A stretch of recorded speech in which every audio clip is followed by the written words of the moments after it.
So here's the only way out, the ending of it. I really should have just added this to our original one because I didn't realize how little I had left. So we're gonna kind of make it thicker sounding. I know originally I said you do that if you pay attention to the last video. However, we're gonna make it a little bit thicker, and we're gonna do this kind of like a left hand, right hand, as a young pianist would, just so you can kind of memorize the bass and the treble a little bit easier. So we talk about the bass note.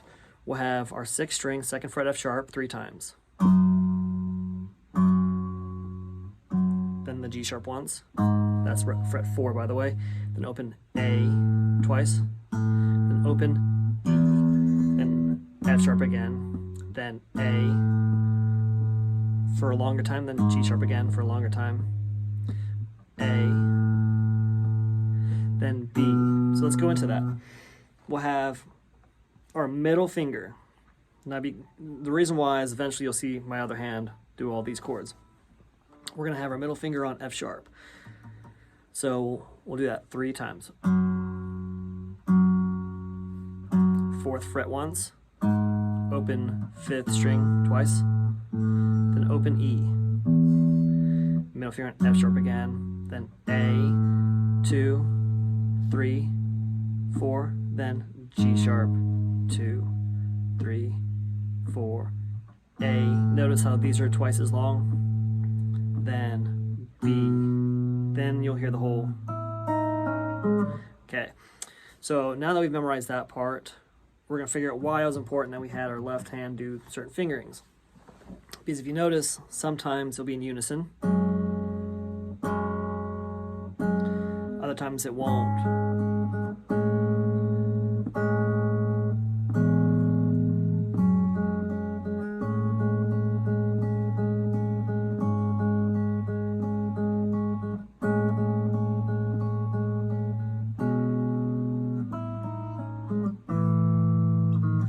Okay, so the first one is going to be in just unison. What we're going to have is our first finger on the 1st fret of our 3rd string, middle finger on the 2nd fret of our 2nd string. Okay, that's why I think it's a little bit easier just to memorize one than the other. So we have this in unison. On the 4th one, we're going to move our middle finger to the fret, finger that we had our 2nd fret 2nd string on. So now it'll look like that. 2nd finger 2nd string, 2nd fret, and then 1st finger 1st fret 3rd string. Now our pinky is going to go on the G sharp, so this will be a bit of a stretch. Now keep in mind when you stretch, don't bend your wrist. That's not good for your body. So at this point, we're going to do at the same time that we play the G sharp. So you can't see my right hand. I'm going to play the first 4 kind of chords together. So we have the first one, same thing 3 times in a row. Change my fingering. Now the next 2 are in unison. We're going to keep our fingers on that. We're going to play the open A with it twice. That's our 5th string with our thumb. Then the 3rd one's going to be open E. Same chords. At this time, you'd probably want to switch because you'll still have, you'll hear that note again. So we talk about the first 8, okay? We have F sharp on the bass in unison, G sharp with the strumming, or with the plucking, A in unison, E in the bass, F with the plucking. At this point, we're going to extend the length of the harmony. What we're going to have is, we're going to have open A, but you're going to have these notes plucked along. So it's better to have your 2nd finger there, because guess what? We're going to go back to the G sharp. So it's A in the bass,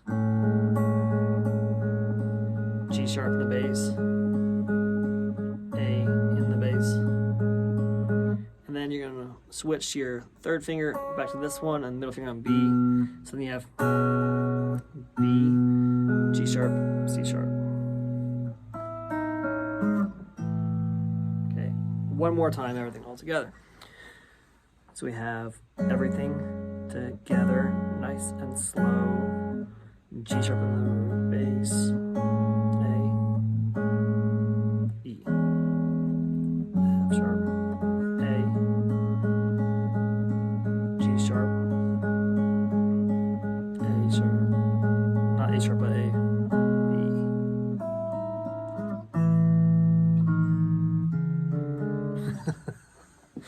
So I try to do everything in one take. So hopefully that worked all out.